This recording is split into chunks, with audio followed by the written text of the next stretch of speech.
Coming up on 6:30 this morning, there's a new effort to fight discrimination and ban police chokeholds in Washington. Coming up, a Tacoma family is working to bring new legislation after a member of their family died in police custody. And we're looking at the calm before the storm. Cloudy and cold today, but that's all before snow returns to the forecast tonight. And that was a pretty shot over downtown Spokane.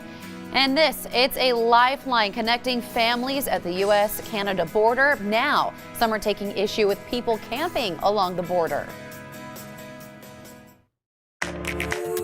Up with KREM begins now. 6:30 on our Thursday morning. Welcome back to Up with KREM. This morning we are gearing up for wet weather as we head into the weekend. Yeah, this morning we're talking with our own weather expert, Up with KREM meteorologist Jeremy Lagoo. Jeremy, you're seeing these graphics, you're looking at the forecast. What can people expect to make their own weekend plans? Oh man, you gotta put me on the spot, don't you? Looking at that, I totally agree with it. I totally understand why the National Weather Service is going, hey, it is definitely going to be mountain snow, but what happens here in Spokane is still a bit of a mixed bag. It's a toss-up.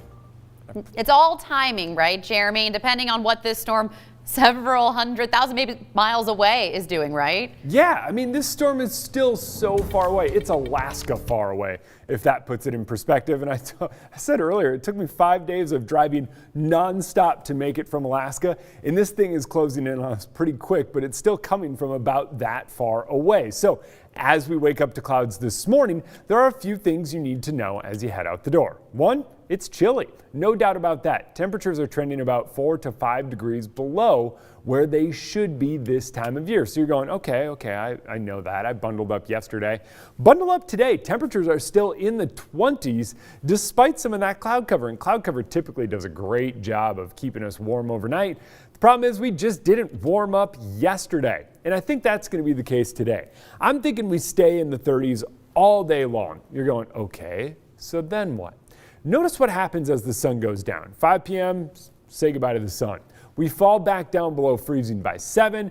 Overnight tonight, we get that storm starting to work its way in. And I think regardless of where this path sets up, we wake up to snow tomorrow. Now, as we get into the afternoon, that's where it's a wild card. We could see more snow. We could see it transition into rain like what you're seeing right there. But either way, expect a snowy commute tomorrow morning. And Jen, that's all I know for now.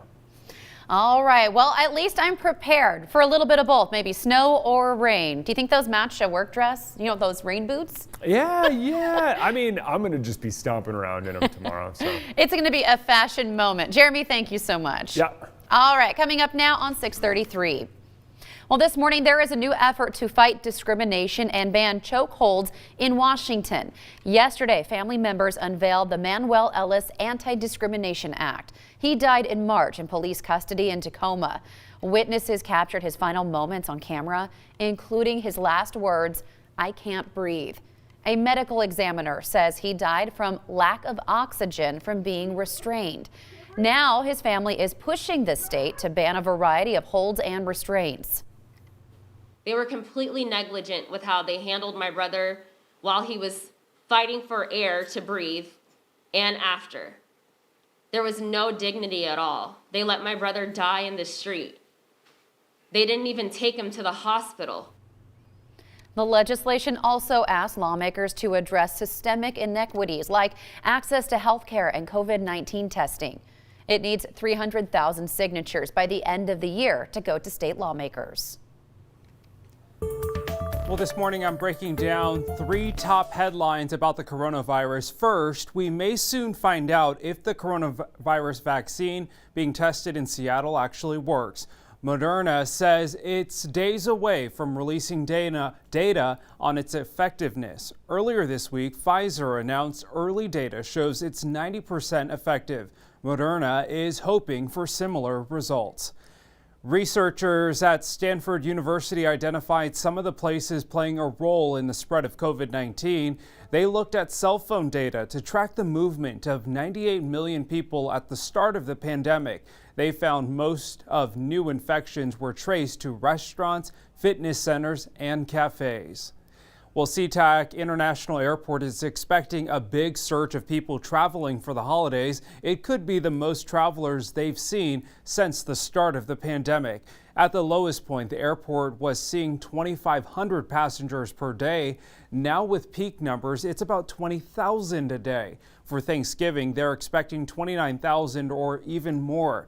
As we see cases rise across the country, the pressure is on to keep airports safe. Right, so what we're doing, we're trying to ensure that we create this environment that's as safe and healthy as possible for the people who choose to travel. That includes free face masks for passengers. Employees will go through temperature checks. 8,000 stickers are visible around the airport, reminding people to maintain their distance. State health leaders are encouraging everyone to keep their social circles small during the holidays. Joshua? Thank you very much, Tim. 6:35 now, trending this morning. A growing number of tents are popping up at Provincial Park at the Peace Arch. Now, the park straddles the U.S.-Canada border, and in normal times, people from both countries can visit without technically crossing the border.